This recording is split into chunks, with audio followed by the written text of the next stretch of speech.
नमस्कार दोस्तों, मैं केपी आप सभी का maths by KP sir channel में स्वागत करता हूं। कैसे हैं दोस्तों? आशा करता हूं आप अच्छे होंगे और आपकी मैथ्स की तैयारी भी ठीक चल रही होगी। आज हम फिजिक्स में स्थिर विद्युत चैप्टर के अंतर्गत विद्युत द्विध्रुव आघूर्ण और अच्छी स्थिति में विद्युत क्षेत्र की तीव्रता का व्यंजक देखेंगे, जो कक्षा 12th के हिंदी मीडियम छात्रों के लिए है। Good morning all of you. आज हम देखेंगे द्विध्रुव क्या होता है, और द्विध्रुव में भी कौन सा द्विध्रुव क्या होता है? विद्युत द्विध्रुव। अब यहाँ आपको नाम से समझ में आ रहा होगा, एक तो विद्युत है, इलेक्ट्रिसिटी की बात कर रहा है, दूसरा क्या है? द्विध्रुव है। ये दो शब्दों से मिलकर बना है, द्वि प्लस ध्रुव। तो जिसमें दो ध्रुव हों, तो यहाँ पर दो आवेश कौन कौन से होते हैं आप पहले से जानते हैं। एक तो होता है धनावेश और दूसरा कौन सा आवेश होता है? ऋणावेश। अब दोनों आवेशों को, धनावेश को और ऋणावेश को, एक आपने पॉजिटिव चार्ज ले लिया, दूसरा आपने क्या लिया? नेगेटिव चार्ज लिया। तो धन आवेश को और ऋण आवेश को एक दूसरे से अगर हम अल्प दूरी पर रख दें, बहुत ही कम दूरी पर रख दें, तो जो इस सिस्टम बनता है, जो ये निकाय बनता है, इसी को हम क्या कहते हैं? विद्युत द्विध्रुव कहते हैं। अब हम देखते हैं विद्युत द्विध्रुव आघूर्ण क्या होता है। विद्युत द्विध्रुव आघूर्ण क्या होगा? तो आपका कोई भी विद्युत द्विध्रुव है, उसमें से किसी एक आवेश का परिमाण, क्या? एक द्विध्रुव के एक आवेश का परिमाण, ठीक है, चूंकि दोनों का परिमाण बराबर है, गुणित उनके बीच की दूरी, उनके या आवेशों के बीच की दूरी, आवेशों के बीच की दूरी जो भी है। तो विद्युत द्विध्रुव आघूर्ण क्या है? विद्युत द्विध्रुव आघूर्ण उस द्विध्रुव के आवेशों में से किसी एक आवेश के परिमाण तथा उनके बीच की दूरी के जो गुणनफल है, उसको हम क्या कहते हैं? विद्युत द्विध्रुव आघूर्ण कहते हैं।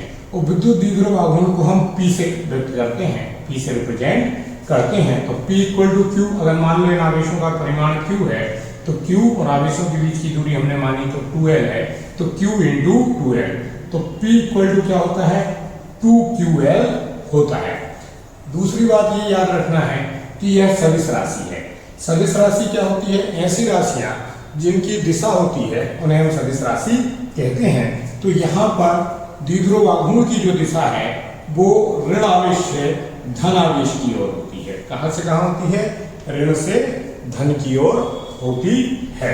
अब इसका मात्रक क्या होगा? तो मात्रक की बात करें तो P का मात्रक, द्विध्रुव आघूर्ण का मात्रक बराबर होगा, 2 तो कांस्टेंट है, Q का मात्रक गुणित दूरी का मात्रक, दूरी है, दूरी का मात्रक अर्थात L का मात्रक। तो Q की जगह पे हम यहाँ आवेश भी लिख सकते हैं, आवेश का मात्रक। तो आवेश का मात्रक तो आप जानते हैं क्या होता है? कूलम होता है। और दूरी का मात्रक क्या होता है? मीटर होता है। तो इसका जो मात्रक होगा कूलम मीटर होगा। मतलब द्विध्रुव आघूर्ण का जो मात्रक होता है, विद्युत द्विध्रुव आघूर्ण का जो मात्रक होता है, वो क्या होता है? कूलम मीटर होता है। हम एक चीज और देख सकते हैं, विमीय सूत्र। इसका विमीय सूत्र क्या होगा? तो विमीय सूत्र के लिए आपको क्या करना पड़ेगा? सबसे पहले लेना पड़ेगा आवेश का विमीय सूत्र, आवेश का विमीय सूत्र इंटू दूरी का विमीय सूत्र, दूरी का विमीय सूत्र। तो जैसे ही हम लाएंगे तो आवेश का विमीय सूत्र क्या होता है आपका? AT होता है, और दूरी का विमीय सूत्र क्या होगा आपका? L होगा। तो फाइनली विद्युत द्विध्रुव आघूर्ण का जो विमीय सूत्र है वो होगा M0 LTA। क्या होगा? M0 LTA। तो यह जो है विद्युत द्विध्रुव आघूर्ण कहलाता है। अब हम यहाँ पर आज जो हमारा मुख्य टॉपिक है वो है अच्छी स्थिति में किसी विद्युत द्विध्रुव आघूर्ण के कारण विद्युत क्षेत्र की तीव्रता ज्ञात करना। यह हमारा महत्वपूर्ण टॉपिक है।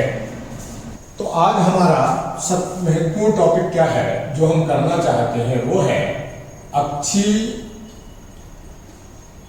स्थिति में विद्युत क्षेत्र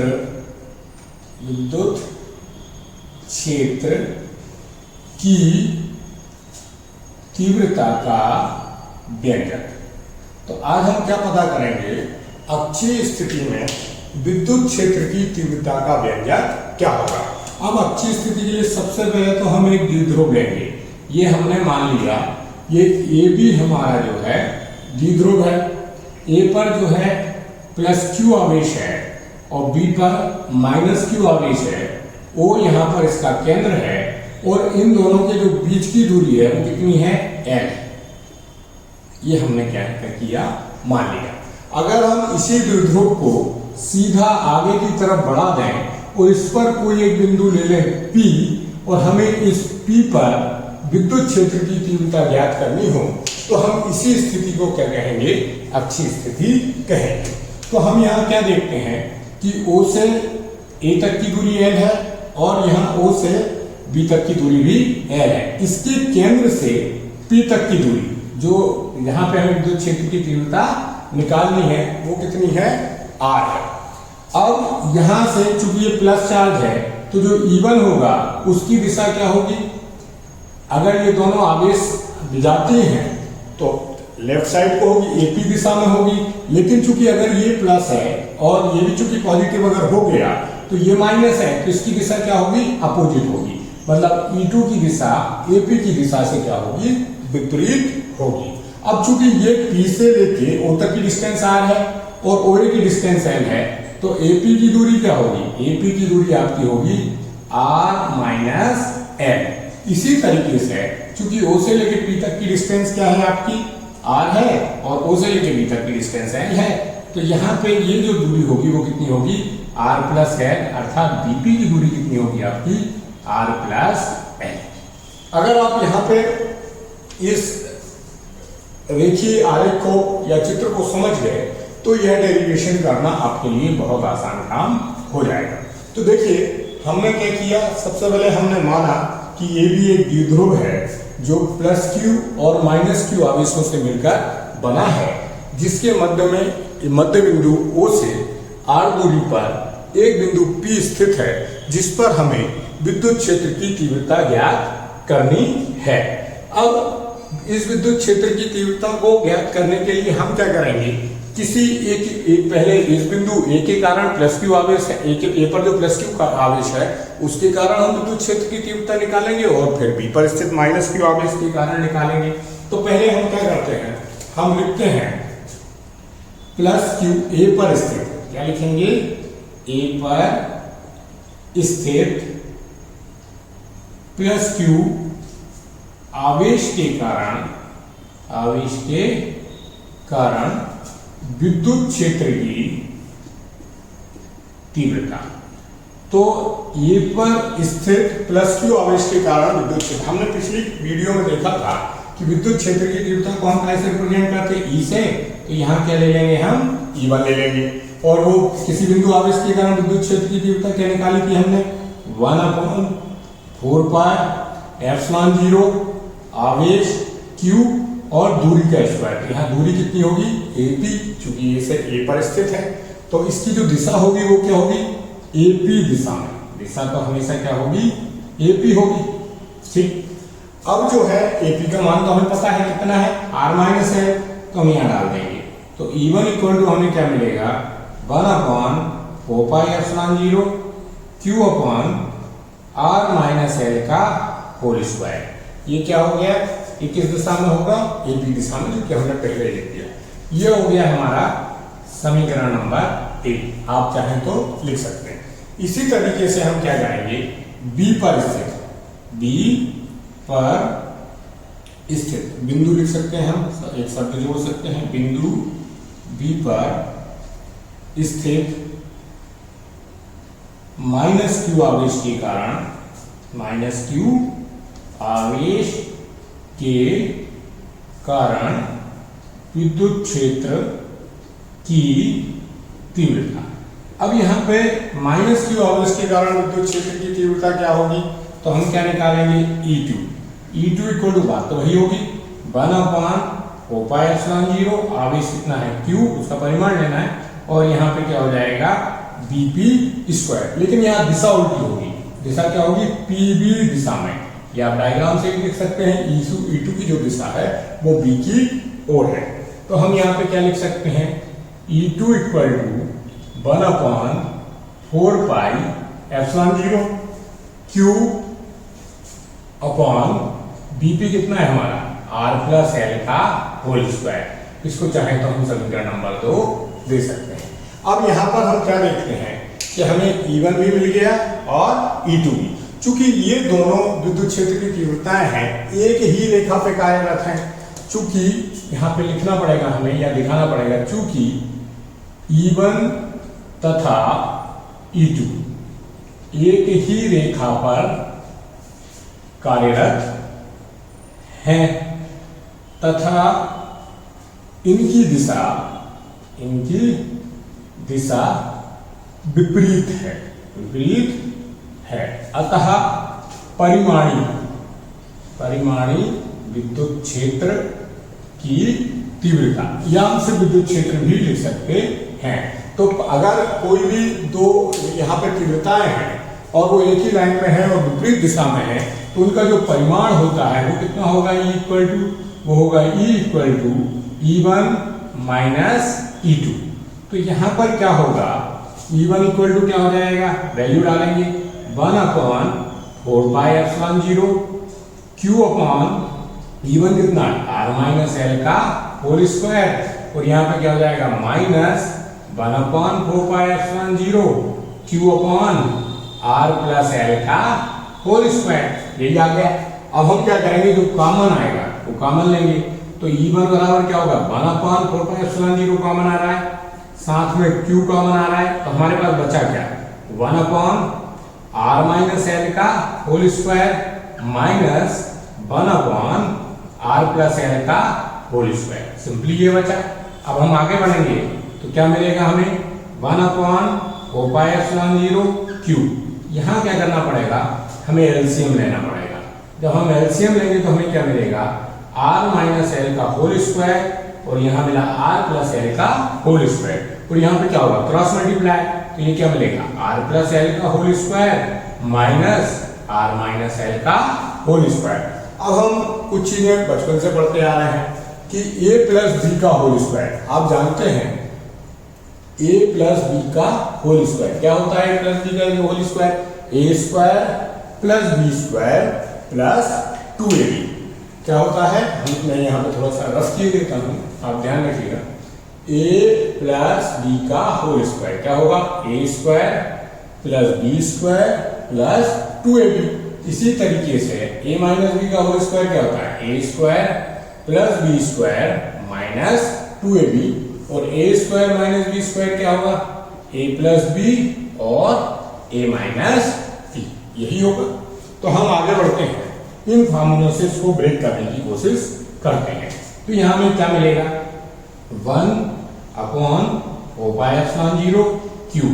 अब यहाँ A प्लस B का फॉर्मूला लगाएंगे तो क्या मिलेगा हमें, R square plus L square plus 2RL minus bracket R square plus L square minus का 2RL, और नीचे जब हम आएंगे इनको साथ में लिख सकते हैं R-L और R+L का होल स्क्वायर, इन दोनों का क्या होगा साथ में स्क्वायर हो जाएगा। अब मैं यहाँ थोड़ा सा जगह की कमी है तो इस साइड को रख कर ये देता हूँ। तो यहाँ पर जो हमें मिला, क्या मिला हमें, 1/4πε0 इक्वल टू Q। हम यहाँ पर ब्रैकेट को ब्रेक करेंगे तो क्या मिलेगा, R square plus L square plus 2RL minus R square minus L square, चूंकि माइनस माइनस वहां क्या हो जाएगा, प्लस हो जाएगा 2RL अपॉन, यहाँ पे क्या फॉर्मूला लगेगा, A minus B A plus B, तो R-L R+L क्या होगा, R square minus L square का होल स्क्वायर। ठीक है, हम आगे बढ़ते हैं। 1/4πε0 Q। अब यहाँ पे देखिए आर स्क्वायर से आर स्क्वायर क्या हो गया, समझ में आ गया हो, कट गया। एल स्क्वायर से एल स्क्वायर क्या हो गया, कट गया। तो आपको क्या मिला, आपको मिला 4rn upon R square minus L square का होल स्क्वायर। अब हम आगे बढ़े तो इक्वल टू क्या है हमारे पास 1/4πε0। इस 4rl को हम ऐसे लिख सकते हैं q into 2l into 2r 4, और ये क्या है R square minus L square का होल स्क्वायर। यहां क्या होगा कि q इंटू 2l, क्योंकि हम पहले से जानते हैं q इंटू 2l ये क्या होता है, ये होता है P अर्थात विद्युत द्विध्रुव आघूर्ण। क्या है ये, विद्युत, अभी देख हमने बताया था विद्युत द्विध्रुव आघूर्ण है।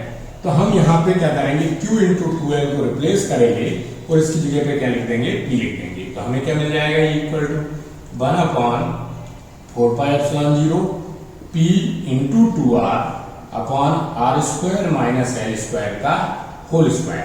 अब यदि l जो है बहुत छोटा है r से, तो l बहुत छोटा है r से, तो क्या करेंगे हम, तब l की उपेक्षा करने पर अर्थात छोड़ने पर, उपेक्षा करने पर हम l को छोड़ देंगे। तो यहां हमें क्या मिलेगा, इक्वल टू 1/4πε0, इसको अरेंज करके लिख देते हैं 2πr, और ये क्या हो जाएगा आर स्क्वायर का होल स्क्वायर। तो हम आगे बढ़ेंगे तो हमारे साथ क्या होगा कि जैसे ही हम आगे जाएंगे तो हमें मिलेगा इक्वल टू 1/4πε0, और ये क्या मिल गया 2p, यहाँ ऊपर r है और नीचे r का r, और ये क्या हो जाएगा r की पावर 4। यहाँ बेस से में एक पावर कम हो जाएगी, तो इक्वल टू क्या मिलेगा हमें 1/4πε0 2p upon r3 newton per coulomb. यही जो है अक्षीय स्थिति में किसी छोटे विद्युत द्विध्रुव के कारण विद्युत क्षेत्र की तीव्रता का व्यंजक है। अगर इन द्विध्रुव के बीच में कोई माध्यम उपस्थित हो तो उस माध्यम की उपस्थिति में वहां क्या होगा, माध्यम का प्रवर्धितांक आ जाएगा, जिसे हम एप्सिलॉन r या k से व्यक्त कर सकते हैं। तब क्या होगा, ये हो जाएगा equal to 1/4πε0 epsilon r 2p upon r3 newton per coulomb. ये कब होगा, वायु या अन्य माध्यम की, वायु या विभाग को छोड़कर अन्य माध्यम की उपस्थिति में। आशा करता हूं आपको समझ में आया होगा। अगर आपके काम का हो तो आप इसे दोबारा देखिएगा, प्रैक्टिस कीजिएगा।